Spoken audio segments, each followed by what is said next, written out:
నన్ను సర్పంచ్ గెలిపించండి. మళ్ళీ నేను మీ సాయంతో మళ్ళీ పాత సేవలు అందిస్తా అని చెప్పి నాకు ఫోన్ చేసి శంకరయ్య ఆశీర్వాదం పొందుతా అని చెప్పి అనగానే శంకరయ్య గారు అని చెప్పిన వారి కోసం ఈరోజు వచ్చాను ఇక్కడికి. ఈ ఊరు గొప్పతనం, ఈ ఊరు చైతన్యం ఎంత గొప్పదో, ఉన్న వార్డు మెంబర్లో 4 వార్డు మెంబర్లు ఇప్పటికే యునానిమస్కి ఇచ్చింది, ఏకగ్రీవంగా ఇచ్చింది అంటారు. నాకు ఆడబిడ్డలు, భీంపల్లి మా తమ్ముళ్ళు, అన్నలు ఖచ్చితంగా మళ్ళీ ఆ కరోనా అప్పుడు నన్ను బాగా చూసిండు. వాళ్ళు తెలంగాణ ఉద్యమం అప్పుడు చూసిండ్రు కాబట్టి అమ్మ నేను హుజరాబాద్లో నుంచి వెళ్ళొచ్చిన, మరి మీరు ఓటెత్తే గెలిపిస్తారా అంటే 4 లక్షల ఓట్ల మెజార్టీ ఇచ్చి గెలిపించింది మల్కాజ్గిరి. మీకంటేనో ఇంటింటి తెలుసా, మీకు మాకు కుటుంబ బంధం ఉండే అక్కడ కొత్తగానే పాపం బొమ్మనంగానే వాళ్ళ ఒడిలో పెట్టుకొని నన్ను కాపాడుకున్నారు. కాబట్టి వాళ్ళ రుణం తీసుకునే దాంట్లో 2 ఏళ్ళు పనిచేసిన. కానీ రోజు వస్తారు ఇక్కడి నుంచి మనోళ్ళు, కొడుకు నౌకరి కావాలని, ట్రీట్మెంట్ కోసం, కొడుకు చదువు కోసం, పర్సనల్ అవసరం కోసం వచ్చినప్పుడు అనేది ఒకసారి బిడ్డ వాళ్ళు ఏడవంగానే మేము మోసపోయినాం బిడ్డ, అయిపోయింది బిడ్డ, మళ్ళీ రావా బిడ్డ అంటే వస్తాపా అని చెప్పిన. ఇప్పుడు ఎందుకు వచ్చినా ఈ మాత్రం మీరు సర్పంచ్ గెలిపించి ఇస్తే మళ్ళీ ఒక బాట పడుతుంది. మళ్ళీ నాలాంటి వారు కూడా వచ్చి మళ్ళీ పాత లెక్కల పనిచేసే ప్రయత్నం చేస్తామని చెప్పి మీకు హామీ ఇవ్వడానికి వచ్చినారు. శంకరయ్య పద్ధతిలో దవాఖాన అవసరం పడ్డా బస్సు పెడతాడు శంకరయ్య, పెన్షన్ అవసరం పడ్డా పెన్షన్ ఇప్పిస్తాడు శంకరయ్య, ఇల్లు అవసరం ఉంటే ఇల్లు ఇప్పిస్తాడు. కొంతమంది అంటుండట మా ప్రభుత్వం మా పార్టీకి ఓటెత్తేనే పెన్షన్ ఇస్తా, మా పార్టీకి ఓటెత్తేనే ఇల్లు ఇస్తా. నిజమేనా? అది నిజమేనా? ఇళ్ళ డబ్బులు, పెన్షన్ డబ్బులు, తినే బియ్యం ఎక్కడో తెలుసా మీకు? ప్రజలు కట్టిన పన్నుల పైసలు మాత్రమే.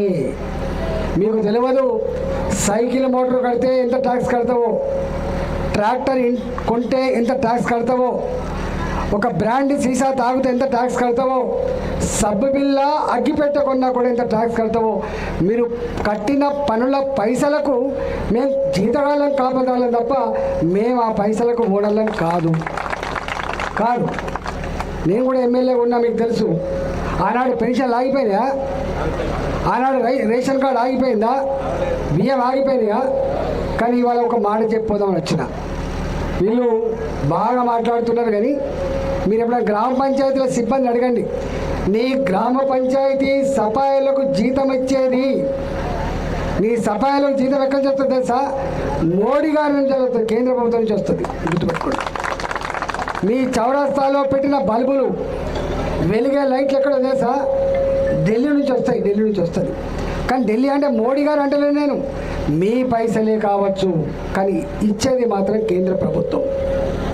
ఇక్కడ కూడా మీ పైసలే ఇచ్చేది మాత్రం ఇక్కడ ప్రభుత్వం ఇస్తారు తప్ప ఎవరి సొంత ఇంట్లోకెళ్ళి ఇయ్యరు. పారే మురికి కాలువ, మీరు నడిచే సిమెంట్ రోడ్డు, మీరు తినే బియ్యం, మీ తడి చెత్త పొడి చెత్త షెడ్లు, మీ శ్మశాన వాటికలు, పచ్చగా పెరిగే మొక్కలు, ఇవన్నీ కూడా మీ అంగన్వాడీలలో ఇచ్చే గుడ్డు, మీ అంగన్వాడీలో ఇచ్చే సరుకు అంతా కూడా కేంద్ర ప్రభుత్వం ఇచ్చేది తప్ప వీళ్ళ ఇంట్లోకెళ్ళి ఏమి ఇయ్యరు. కేసీఆర్ గిట్నే విరవీగిండు, నేనున్నా ఆయన దగ్గరనే, నేను ఇచ్చిన ఏమి ఇచ్చిండో కర్రు కాల్చి వాత పెడితే దిమ్మ తిరిగిపోయిందా లేదా? నాది అన్నోడు ఎవడు ముందరపడు, గుర్తుపెట్టుకో. నాది అన్నోడు ఎవడు ముందర పడడు, మనది అన్నోడు మాత్రమే ముందు పడతాడు. ఇక్కడ రేషన్ కార్డు అయినా, పెన్షన్ అయినా, హ్యాండిక్యాప్డ్ సర్టిఫికేట్ అయినా, అది డబుల్ బెడ్రూమ్ అయినా అది పేదవాళ్ళకి ఇచ్చేది తప్ప కార్యకర్తలకు ఇచ్చేది కాదు. పేదవాళ్ళను పక్కకు పెట్టి ఉన్న వాళ్ళకి ఇచ్చేది కాదనే విషయం మీరు మర్చిపోకండి. ఉరికేవాడు, భయపడేవాడు ఉన్నంత వరకే వాడు తరుముతాడు మళ్ళా. కానీ ఎవర్రా అంటే మాత్రం వాడు తోక ముడుస్తాడు, గుర్తుపెట్టుకోండి. ఇక్కడ ఎవరిది కాదు. మళ్ళీ ఈ పెన్షన్లు, నేను ఇంతకుముందు చెప్పిన బియ్యం, ఇవన్నీ కేంద్ర ప్రభుత్వం ద్వారా వస్తాయి.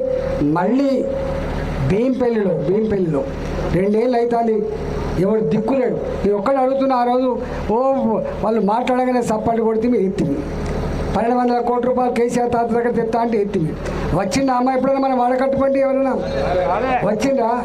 ఇచ్చిండ్రా? చనిపోతే ఇంత సాయం ఇచ్చిండ్రా? పెళ్లి కాడ ఇంత సాయం చేసిండ్రా? చెప్పండి. పెట్టిండా? బస్సు పెట్టి దవాఖాలకు. మొన్ననే ఈ ఊరు ఆయన వచ్చిండు, మా పోచే అట, వాళ్ళ మామూలు పేరు పోసే దవాఖాన పనిచేస్తాడు విజేందర్ వాళ్ళ నాన్న వచ్చిండు మొన్న 3 రోజుల క్రితం. ఉరికొచ్చిండు. పోచే అయినా సమ్మయ్య వచ్చి గిట్లా చూపిస్తాడు, గిట్లా గుండి తీసి. ఏందా సమ్మయ్య అంటే, నువ్వే 10 లక్షల రూపాయలు పెట్టి మిషన్ పెట్టించిన బిడ్డ, అందుకే ఇక్కడ బతికిన బిడ్డ అంటాడు. ఒక్కడ ఉన్నాడా? ఇగో సమ్మయ్యనా వాళ్ళ కొడుకు ఒక నౌకరి పెట్టించినప్పుడు, అప్పుడు తెలంగాణ ఉద్యమంలో ఒక నౌకరి రాజీనామా చేసిండు ఆ విజేందర్, అంతేనా? రాజీనామా చేస్తే ఎందుకు చేసిన బిడ్డ అని తీసుకొని మళ్ళీ దవాఖాన పెట్టించిన. మీరు ఎప్పుడైనా దవాఖాన పోతే అప్పుడో ఇప్పుడో దిక్కుంటుంది. భీంపై రాగానే ఆ పిల్లవాడు రిలీజ్ చేసుకొని దిక్కుంటాడు. ఇగో ఈయన మిషన్ పెట్టించిన బతికిందని చెప్పి నేను అడుగుతున్నా, ఈ రెండేళ్లలో ఏ పార్టీడైనా ఒక మనిషికి అయినా అద్దాలు ఇప్పించిందా? కళ్ళాపరేషన్ చేసిందా? దవాఖాన తీసుకుపోయిందా? సాయం చేసిందా? మరి ఎందుకే వీళ్ళు ఎందుకే ఇవాళ వార్డు మెంబర్ నుంచి మొదలుపెట్టి ఎంపీ వరకు గెలిపిస్తే దేనికోసం గెలిపిస్తాం? మాకు ఎప్పుడైనా ఆపద వస్తే ఆదుకుంటాడని చెప్పి గెలిపిస్తాం, అవసరం పడితే ఆదుకుంటాడని గెలిపిస్తాం తప్ప ఇంకోటి కాదు. కాబట్టి వీళ్ళ సంగతి ఏందో ఇక మీకు అర్థమైపోయింది. ఊరికే చెప్పొద్దు, కానీ చేసి చెప్పుకోవద్దు. నేను ఎవరినో, నేను ఏం పని చేసినో. వాడు అంటాడు, ఈటల 2021లో గెలిచిన తర్వాత తట్టడి మట్టిపోసిన అని చెప్పి స్టేట్మెంట్ ఇచ్చాడు. ఎవడు చేసిండే మీ ఇక్కడికి? ఎవడు చేసిండే ఇక్కడ? కమలాపూర్లో ఉండే హాస్పిటల్ ఎవడు కట్టించే?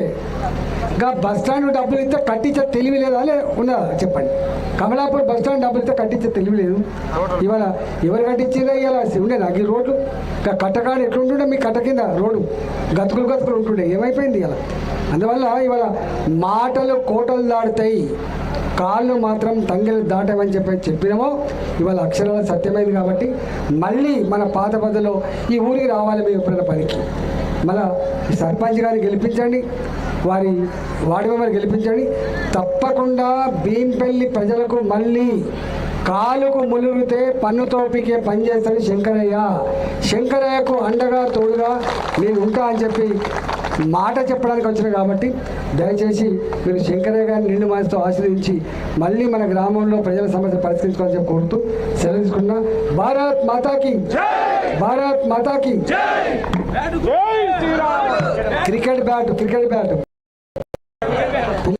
క్రికెట్ బ్యాట్ కాబట్టి ఎన్నో నంబర్ ఉంది శంకరయ్య? 3వ నంబర్ అట. 3వ నంబర్ మీద క్రికెట్ బ్యాట్ మీద ఓటేసి గెలిపించాలని చెప్పి కోరుతున్నాను. అందరికీ అన్నదమ్ములకు నా యొక్క నమస్కారాలు. ఇప్పుడు సార్ చెప్పిన విధంగా అప్పుడు సుధా సార్కి దగ్గర ఉండి పనిచేసి 10 ఇంటింటికి తిరిగి నేనే పింఛన్లు సార్కు చెప్పుకుంటా పింఛన్లు తెప్పించిన.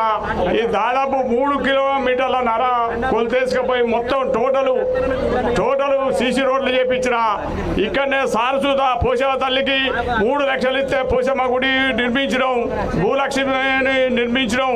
అట్లా పోతే ఆ దండతోటి అన్నిటికీ సారు మాట చెప్పిన ప్రకారంగా చేసిండు. కాబట్టి ఆయన అన్నదండతోటి మళ్ళీ గెలిపి మళ్ళా ఊరుకు నేను ఏ పని ఉన్నా ఏది ఉన్నా సారు మాట తీసుకొని నేను పని చేస్తానని నేను అందరికీ నమస్కారం చేసి చెప్తున్నాను.